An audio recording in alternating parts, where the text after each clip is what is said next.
Good morning, students. Today we are starting our chapter number 5, staffing. ये OCM का chapter है. तो staffing हमारे लिए क्यों ज़रूरी है, बराबर.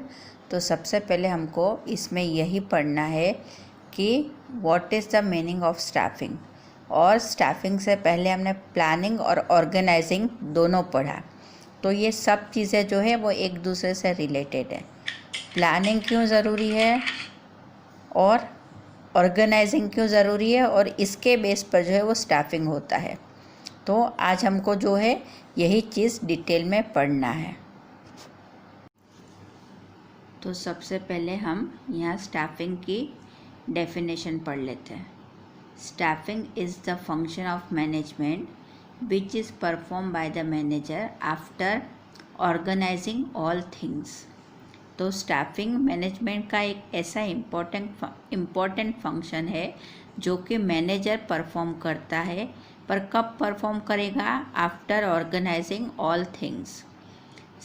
स्टाफिंग एक ऐसा फंक्शन है जो प्लानिंग और ऑर्गेनाइजेशन परफॉर्म करने के बाद मैनेजर के थ्रू परफॉर्म होता है. तो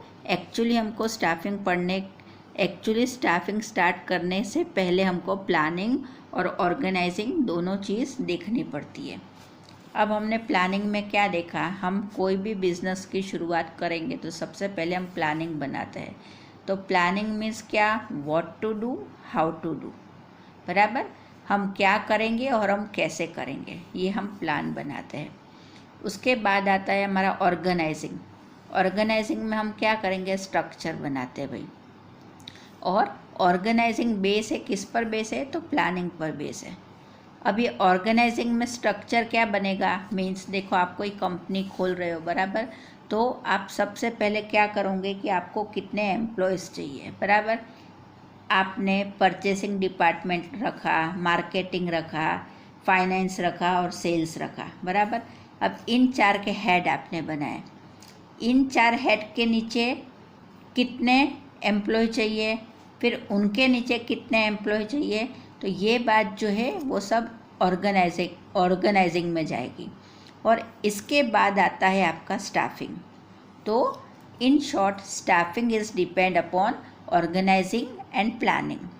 तो आपका प्लानिंग सही हुआ, ऑर्गेनाइजिंग सही हुआ, तो आपका स्टाफिंग भी सही होगा.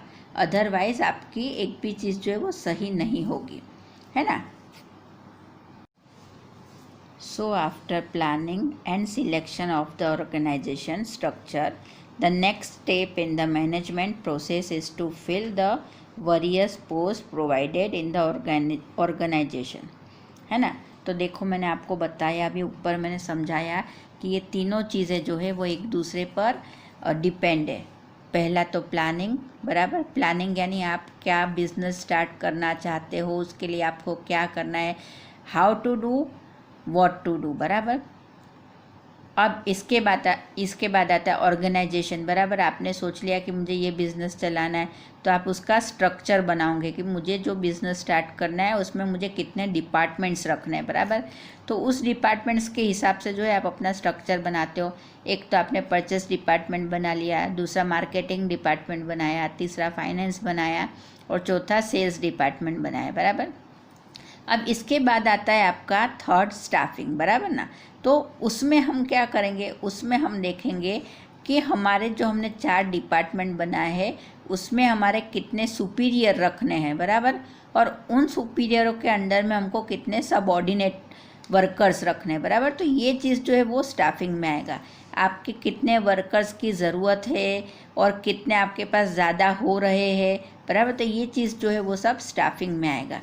तो इसमें यही बताया है कि आपकी प्लानिंग और ऑर्गेनाइजेशन हो जाने के बाद आप क्या करोगे कि वेरियस जो पोस्ट है उसको फिल करोगे, यानी आप अपने स्टाफ की भर्ती करोगे, बराबर.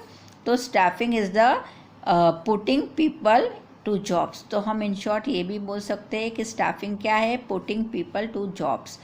वर्करों को जॉब में लेना या उनको जॉब दिलाना, उसे हम क्या बोलेंगे? स्टाफिंग, बराबर. तो इन शॉर्ट आपको प्लानिंग बराबर समझ में आया होगा तो ही ऑर्गेनाइजिंग आएगा, और ये बराबर आएगा तो ही स्टाफिंग आएगा. Organising is based on planning, बराबर, and staffing is also based on organising, बराबर। आपका ऑर्गेनाइजिंग बराबर नहीं होगा तो ऑब्वियसली आपके पास स्टाफ नहीं होगा अच्छा, और किसी भी बिजनेस को सक्सेसफुल बनाने के लिए वहाँ का स्टाफ जो है वो सबसे इम्पोर्टेंट रोल निभाता है। तो ये जो है हमारा इंट्रोडक्शन ऑफ स्टाफिंग पूरा हुआ, एंड आई होप आपको ये सब बात अच्छे से समझ में आई होगी।